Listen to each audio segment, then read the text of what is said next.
Hello everyone, and welcome to another episode of Ding and the quiz is done. Before I forget, pause the video and do the quiz now. Okay, so we're continuing our look at religious reform because of the Norman conquest, and today we're going to start having a look at monasteries, and particularly looking at how the Norman conquest affected monasteries in England. So we're going to have a little look at what a monastery is, we're going to look at why the Normans reformed them, how they reformed them, and then we're going to spend a little bit of time looking at how we write paragraphs within an account question, but actually generally good principles for writing paragraphs. So let's switch over onto the visualizer.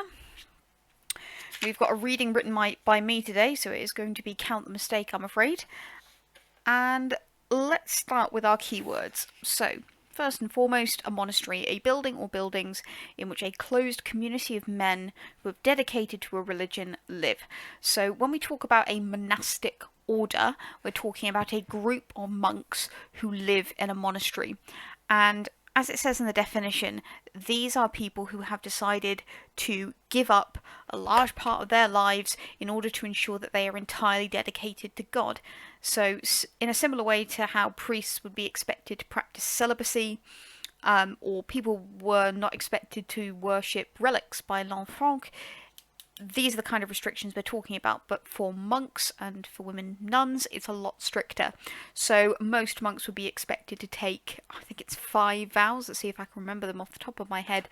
So a vow of chastity, which is the same as celibacy, a vow of poverty, so promising to not have any personal possessions or wealth, a vow of obedience, to obey their abbot, the person who led the monastery, a vow of silence fairly often, and finally, a vow of stability, which essentially meant that when you became a monk, you would be a monk for the rest of your life, and you would promise to do so.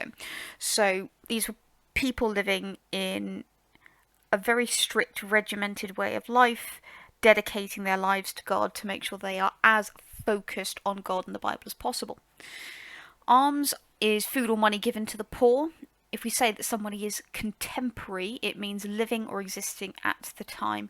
It does not mean living at this moment in time. A contemporary historian in the 11th century is someone who lived in the 11th century. A contemporary historian of the modern day is someone who was alive or who was written about modern times. And penance is an act of showing sorrow or regret for an action. We've already seen this when we looked at William building Battle Abbey. And finally, liturgy is the way in which people worship, so the prayers that they say, the words that they say, the way that they show their appreciation of the God that they're worshipping, or gods. Okay, so let's have something to track so that we can go along with me. Monasteries existed in England long before 1066 and were important centres of both learning and religion. Almost all of these monasteries were Benedictine. They followed the rules outlined by Saint Benedict. Most monks were expected to follow a tight schedule of prayer and work and to adhere to a number of rules, such as a vow of silence and a vow of celibacy. While monasteries were closed communities, monks were also expected to provide support to those in need through actions such as caring for the sick or providing alms to the poor. We've already seen this when we looked at monasteries in the Middle Ages, when we were looking at Britain, Health and the People. Almost all contemporary historians agreed that in the short term, the Norman conquest was a disaster for monasteries in England. In the early years of Norman rule, many treasures were seized from monasteries and sent to Normandy. A chandelier worth £40, over £30,000 in today's money, was seized from the monastery in Abingdon and melted down for its gold. Monasteries not only lost physical property, but also land. Many Normans stole land from monasteries, and new Norman abbots often gave away land to their Norman friends. An infamous example of this theft can be seen in East Anglia. Assuming that the monks of the Abbey of Ely would not be supported by the king after Hereward the Wake's rebellion, remember that Hereward the Wake fortified himself within that monastery, many Normans openly stole land from the abbey. In the long term, the picture is more complex. While many Normans seized treasures from English monasteries, they also recognised the need to save their souls from punishment in the afterlife. Some sponsored existing monasteries, others brought a small number of monks from Norman monasteries to establish cells in England. These are essentially really tiny monasteries of maybe a very small handful of monks, and it wouldn't be kind of an independent monastery, it would more act as a branch of that monastery in Normandy. A small number of wealthy patrons established entirely new institutions as acts of penance. In 1071, William ordered the construction of Battle Abbey on the site of the Battle of Hastings, insisting that the high altar be placed on the spot where Harold Godwinson lost his life. The north of England benefited particularly from this increase in investment. The existing monastery at Whitby was revived, and 2 further monasteries were founded in the towns of Selby and York. Now, York should really be ringing some bells here, because this is an excellent example of penance. Remember that York was the city around which the harrying of the north took place, and even William, allegedly, on his deathbed, recognised quite how savage and horrid the harrying of the north had been. As a result, many of the men who had committed atrocities during the harrying of the north would have felt the need to perform acts of penance. The Normans didn't limit their changes to supporting or founding monasteries. Their reforms also affected everyday life within them. The Norman purge of the church extended to abbots. Some were removed immediately after the Council of Winchester in 1070, others were slowly replaced as English abbots died. Almost all were replaced by Normans. Many of these new abbots brought new customs with them. Almost all Norman abbots insisted that monks now write in Latin rather than English, and many insisted that their monks followed Cluniac rules and liturgy. Notable examples of Cluniac monasteries include Durham and Westminster. Now, Westminster is a huge deal because Westminster is just up what was at the time just up the river from London, and was a really important area for powerful people in England. Cluniac rules first originated in a monastery in Cluny in France, and while these rules were simply an evolution of those developed by St. Benedict, they were generally much more strict. Lanfranc's support of these customs reflected his support for the papal reform movement. So when we talk about rules being more strict, that links into the papal reform movement, this idea of people focusing their worship on God and removing corruption from within the church. Okay. So, the task that I've given you is an account question, and these are often quite tricky. A lot of you have said to me you find these quite tricky because they lack structure. Bear with me for just 1 second.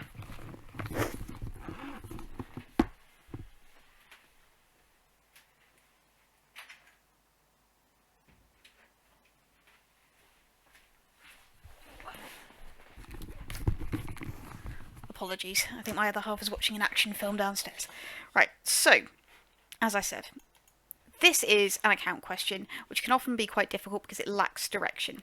So what we first need to do is look within the question, see what we can figure out. Okay, write an account of how the Norman conquest affected monasteries in England. Okay, so this is the really key section here, isn't it? Norman conquest affected monasteries in England. So we're looking at effects, which is probably going to be changes. We're looking at changes to monasteries. Specifically, we're looking in England. So we're not going to talk about Norman monasteries becoming more wealthy. And we're looking at why the Norman conquest caused that to happen.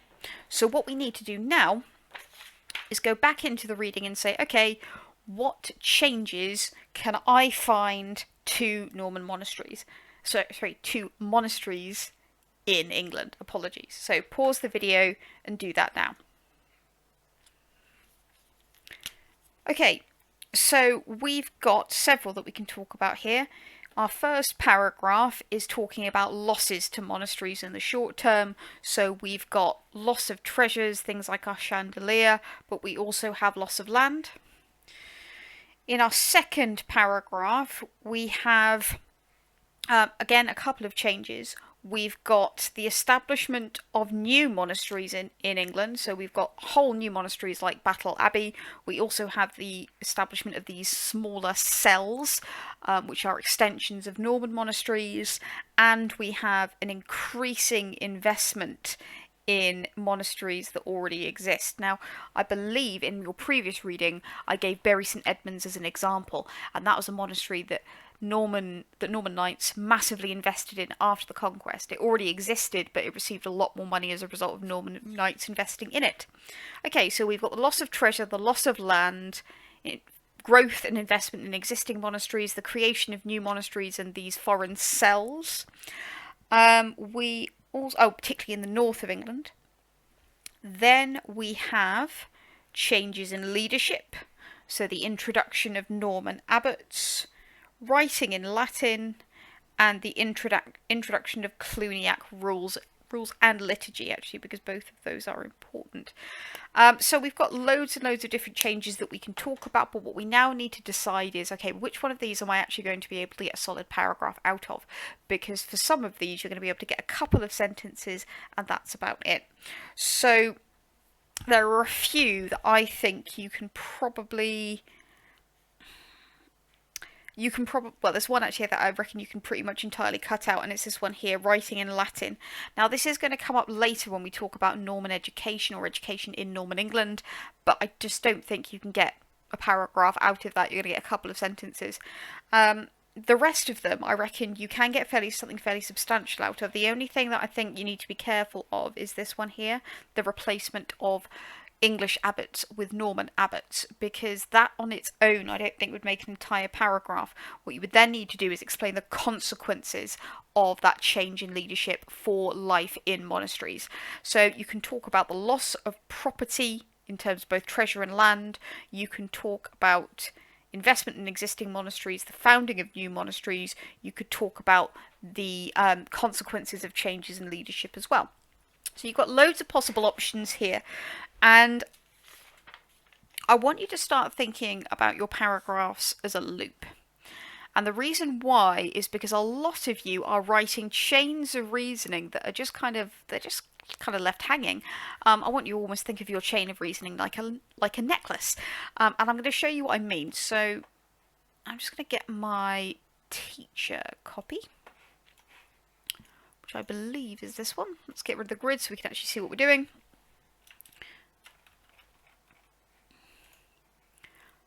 Okay, so let's go to the right-hand screen. Cool. So I've started my paragraph here. This is going to be my opening point.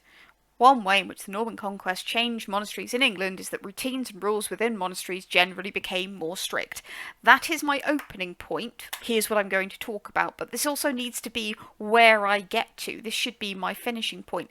I don't really need to repeat myself, but my explanation needs to be leading back round to that opening point.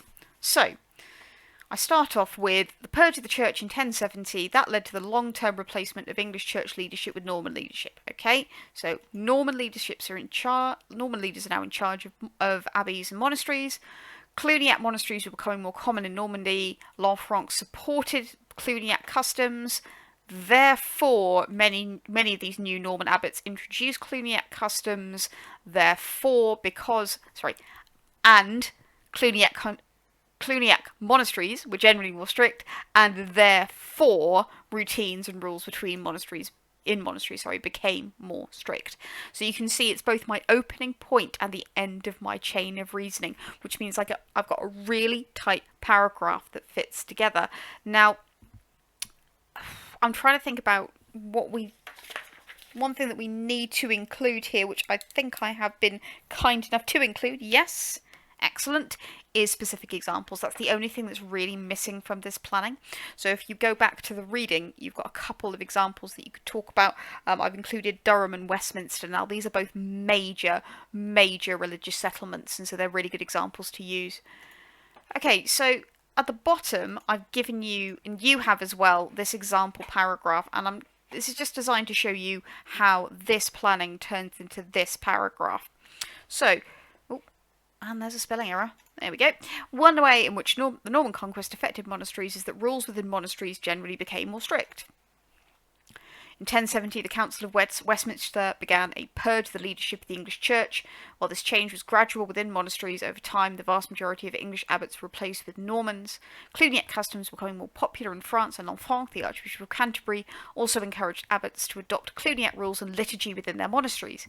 As a result, many English monasteries run by Norman abbots adopted Cluniac customs.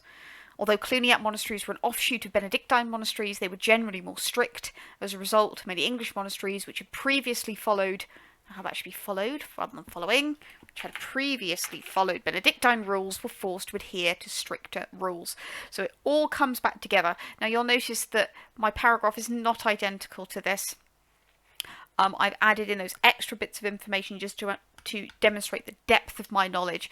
So this idea of, I've not just said Lanfranc, I've made it clear that Lanfranc is the Archbishop of Canterbury. I've not just said, well, Cluniac monasteries are popular, or Cluniac rules are popular in France, therefore they get introduced to England, therefore England gets more strict. What I need to make sure I explain is that this is what most English monasteries were following beforehand, and this was not as strict as the Cluniac rules. So it's those little bits of context. Now, what's interesting is when we were going through this, I said, well, I haven't included a specific example here, and I should do. And I use this to write my paragraph, and you can see that I haven't actually included a specific example. So this is the HTI that I would need to use, and it's actually a fantastic demonstration of the fact that your planning should be as thorough as possible, because not including that in my planning has limited the quality of my overall paragraph. Now, one other thing to note is that I've planned this really quite thoroughly so that you can see the steps that I'm going through. I've essentially typed out pretty much exactly what I was going to write. If I was doing this in an exam situation, I wouldn't write anywhere near this much, and it wouldn't be anywhere near as neat. I would probably write single words. So it might be more strict, purge in 1070, Cluniac equals more common, Lanfranc equals support, Normans introduce Cluniac rules, Cluniac equals strict, and so on. So I've only done it in full sentences to demonstrate to you the exact thought process that I go through when I'm doing this planning. So I've given you a blank copy on your sheet, and I want you to use that to help you structure your paragraphs and get into this habit of thinking about your paragraphs as slightly circular. The point that you make at the beginning of your paragraph is the point that you are leading towards.